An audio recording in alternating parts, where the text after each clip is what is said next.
Welcome to Slasher Sunday. So, I got a letter in the mail that I just noticed got wet, obviously from looking at me. And it is from Sean Homyak, I think is how you say this. And he included a generous donation to the channel, so I appreciate that. And he requested that I cover Slaughterhouse, obviously, for Slasher Sunday, and also Orca, the killer whale. So I will be getting to Orca soon enough. So thank you to Sean for this. I appreciate it. So let's talk about Slaughterhouse, which I always remember the tagline from Buddy has an axe to grind. A big axe. This is one that I had thought I had seen, and while I was watching it, I wasn't 100% if I have seen this or not. Very iffy on if I had. I could have sworn I would have watched this by now, but it's possible not. Maybe I'm just super familiar with the cover. But the killer looks familiar in the movie to me, but maybe that's because he's on the poster. I don't know. But even if I did see it, I have zero memory of it. Now, I will say this did remind me of Motel Hell in instances, just because we've got the crazy meat farmer who is prideful about his meat and all this stuff. So it felt very Farmer Vincent to me, which is a good thing. Overall, I liked this. I thought that it had some fun characters. They didn't do a ton, but I still liked them. I thought the final girl was badass. I thought our main girl here in the end was really great. And I feel like she kind of got a raw deal at the very, very end because it didn't make any sense at all. We'll talk about that when we get to the end, but I really liked the final girl. I thought she was a total badass. And she even sounds like Laurie Strode in this movie because she has a friend named Annie, so she'll go around and she'll be like, Annie? And it sounds, close your fucking eyes, and it sounds like you're watching Halloween. Or listening to Halloween, should I say. And also, there's a scene where she gets in the car towards the very, very end with her dad, the sheriff, which is Annie's role, of course, in Halloween. But in this one, she's got the sheriff daddy, and she's looking for his keys, and she's like, oh, the keys? And it was like, is this an homage to Halloween, the keys and Annie? Maybe. But yeah, so we've got the opening with the little deputy here who clearly is having affairs on his wife all over town. So I don't really mind that this guy gets offed. He tries to play Mr. Innocent, but he's out banging like high school chicks when he has a brand new kid at home, as he calls them, screamers. So yeah, he's too busy out around town making other kids scream. And so our main characters in this movie are out location scouting and also prepping for a horror movie they're making, I guess. But in the movie, all they ever make is like some horror music video, so maybe that's what they were making. I don't know. The music video seemed pretty stupid, but that doesn't mean that it isn't realistic. I see plenty of stupid shit online, much like this video, I'm sure, for some of you. Now, one of the downsides of this film is that the kills are lame. Okay, so here's a slasher movie that I liked, but I didn't love. And why didn't I love it? What are the things I always talk about? Nudity, gore, great kills, great characters. So the film kind of has one of these things. It has fine characters. I liked the characters, but they don't do enough. There's not enough going on with them. Most of the plot line really consists of Farmer Bacon and him losing his property and him wanting revenge. And then these kids are really just kind of bystanders in the way of Buddy's axe to grind. Buddy wants to appease his father. Buddy's went hog wild as his father says, and that's even another tagline on a different VHS cover. But he goes hog wild and he just starts killing everyone around. He just starts killing kids, anybody who comes around him, anybody who crossed paths with him. Once he's went hog wild, he just starts killing everybody. But the father, I liked this about the movie too, is the father really does try to place or direct his rage and direct his killing to the right people, if you will. So I did like that there was some attention to that whole, it's not their fault. Like, we have an agenda, this is what it is, why don't you go after that? So I like that the father tried to address that, but Buddy had already went hog wild at this point, and he was just killing every single thing in his path. Unfortunately, as I had already stated, the kills in this movie are super lame. There's one good kill in the entire film. It's not even that great, but it was like so lackluster up until it, and it's the last kill you see, and it's the father, it's Mr. Bacon, and he's getting his head crushed by the tire from our final girl, who's a badass. Every chance she gets, she's, kicking people onto meat hooks and, jumping in cars, starting them up, running people over. Like, she is super badass. So I dig her a whole ton. Unfortunately, we don't get enough time with her. Now, the opening credits are not going to be for animal lovers. Okay, it is real footage of a slaughterhouse, and it's set to like kind of peppier music, so it's like very contrasty. It's like I don't feel good about this right now. Watching pigs being slaughtered and cut in half and shaved down, and it was horrible. It was absolutely atrocious to watch. I've always been fascinated though by this whole, like, when people will go in with cameras and they'll film like these living conditions of these animals, and they'll film the guys who work with them and slaughter them and pluck them and do whatever the hell they do. And then they'll catch videos of these guys like being mean to the animals, and they'll just act outraged. And trust me, I'm outraged too. I don't want this to happen at all. But it's almost as if they act surprised that the guys that they would hire to slaughter these animals, like on a factory farm where you're literally just like locking these things in small tiny little cages, and then just murdering these things right and left. Like, just, there's nothing humane about it. And this isn't some, PETA video. No Sarah McLachlan is playing in the background right now. I'm just saying, the way we do shit is gross. It is absolutely disgusting. And if you don't think so, you should look into it for yourself. It is appalling what they do. But I also find it kind of odd that who's going to work that job?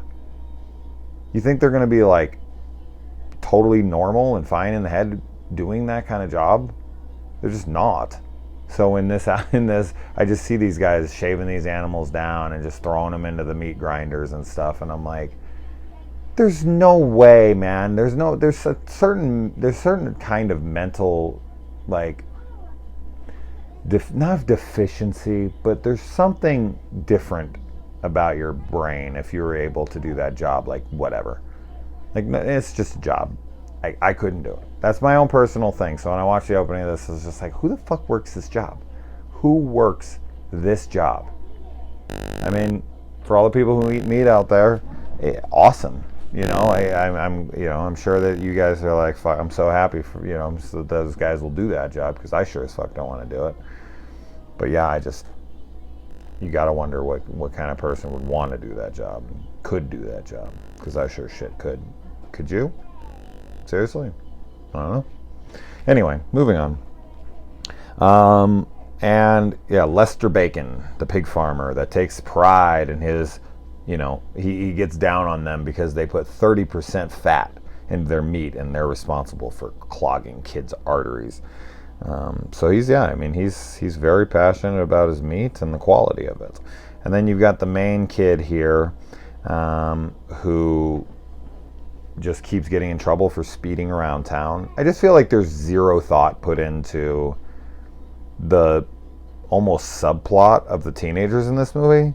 It felt like they wrote a script about a bacon farmer or pig farmer who was going to lose his property, and so he wanted revenge, and he was going to use his mentally deficient son to go out and to, you know, get that revenge.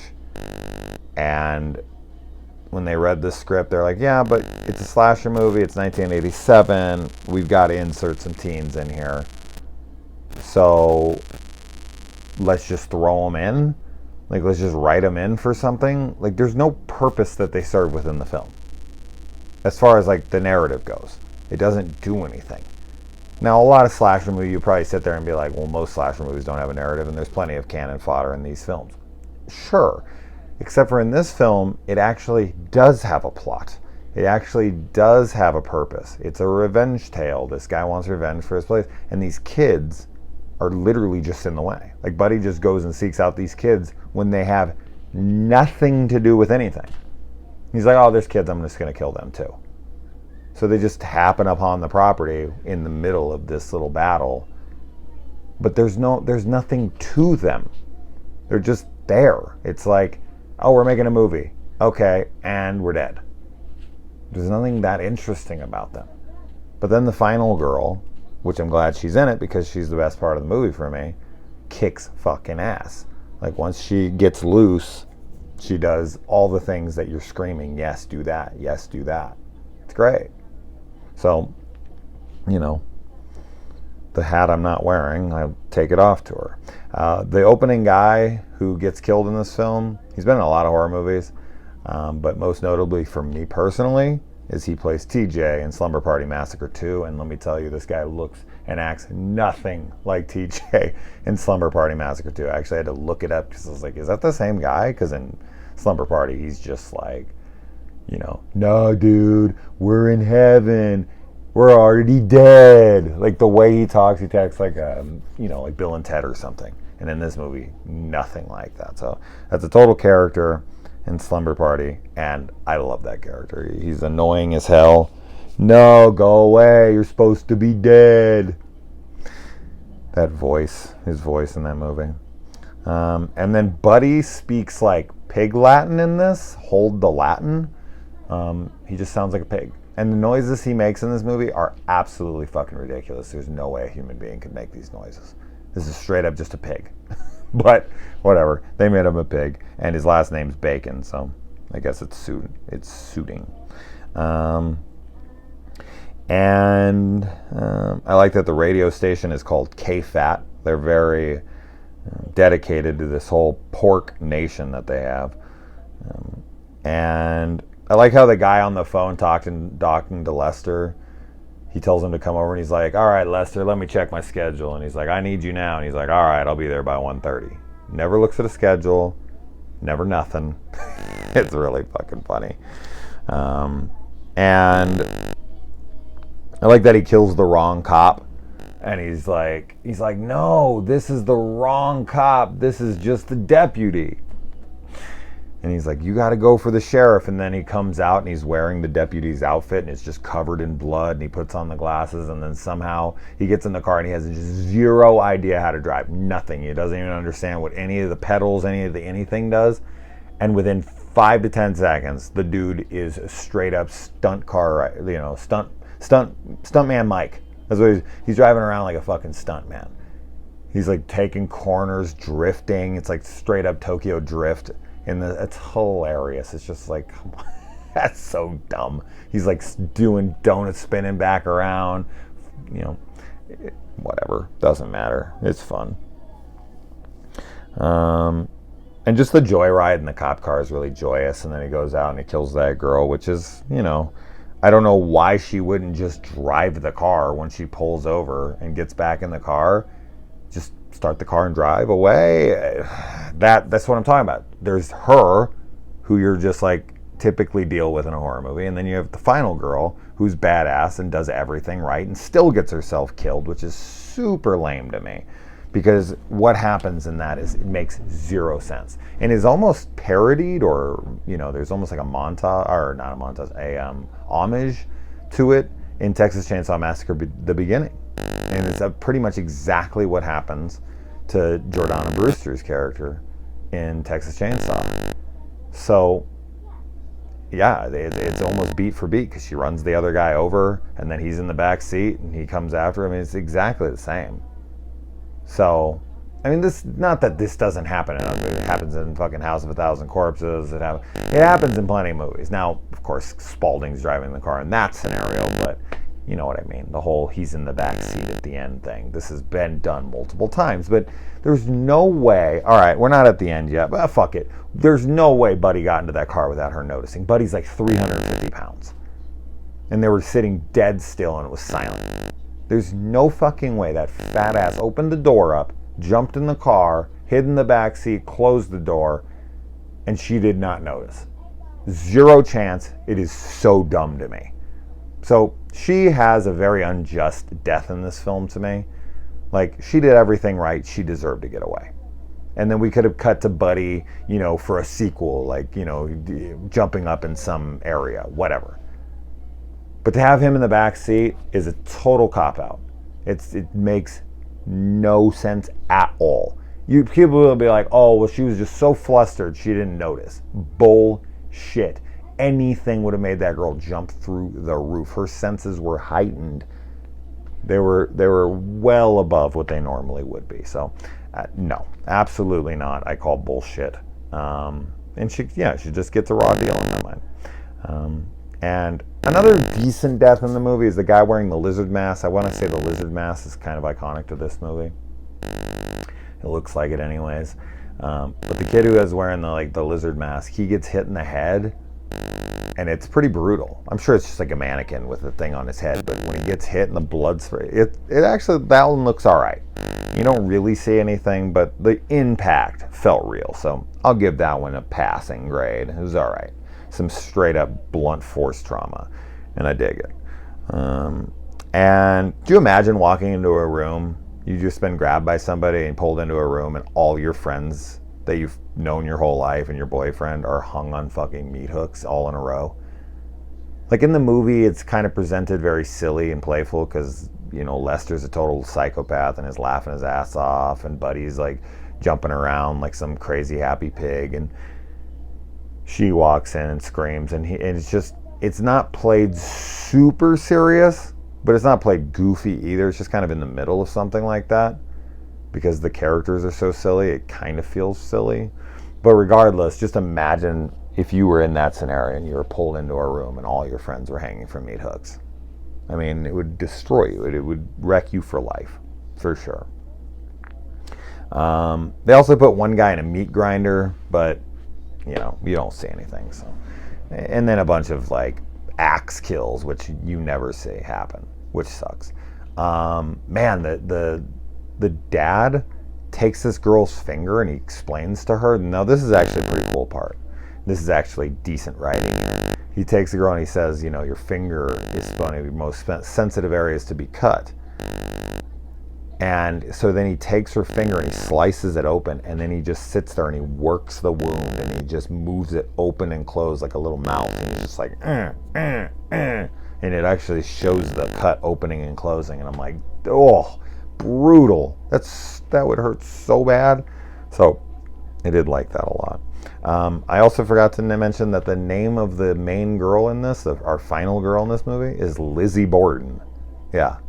I don't think maybe back then Lizzie Borden wasn't as known as she is now because they made how many TV series on that freaking chick? So many. The Christina Ricci one. That was like a TV series though. And then the Chloe Sevigny, or however you say her name. But I've seen a ton of Lizzie Borden things now in the last 5 years.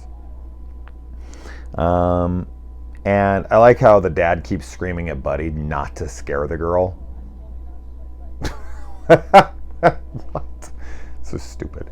But I mean, he's a psychopath, so I'm not saying it's dumb. It's silly. It's it adds to it. It's just oh my God, what is this guy talking about? And then, once she gets loose, she kicks his ass right up onto some meat hooks and runs off. That's pretty badass. And then, she runs over she she like stops the car for a second, looks at him, and just boom, plows right over him and crushes his head, like just splits like a watermelon. And then his fat ass gets in the back seat somehow and kills her, which is total bullshit. Not a good ending. I feel like if the film was just more focused on either the revenge plotline, and just focus a little bit more on that and the characters and how they're fucking him with this property deal, or show that they're not fucking him and that he's just psycho and they're really trying to help him, which is kind of what they're trying to convey here. But I just don't feel like they do a good enough job about it because they don't have enough time to work on that because of the kids. But if you're going to insert the kids, then give them something more to do. Give them a purpose. Give them some character. Give them some likability. Give them some memorable lines. Give them some memorable scenes. There's not a lot of that going on here. So the film is okay. I'll give it an okay. I did enjoy it. I did like some of what I saw enough that I was entertained and thought like, oh, this is kind of, I could understand why this would be like kind of a cult thing. Like why this would gain a little bit of following, why this would get like a Blu-ray and a bunch of people would buy it. Like it's fun enough. It's not one of the better slasher movies in my opinion, but I think it's adequate. It's a fine addition into the 80s slasher catalog, and I'm glad that I've seen it. So I appreciate it, Sean, and you guys all know I'd give my 1,000,000% true opinion. If I thought this sucked, I'd be like, this movie fucking sucks, Sean, sorry. But I wouldn't actually even say sorry. I don't know what the hell I'd say. I'd say get bent. Thanks. Send me more money. Anyways, all right. So thank you. I'll get to Orca very soon, I promise. All right. Adios, guys.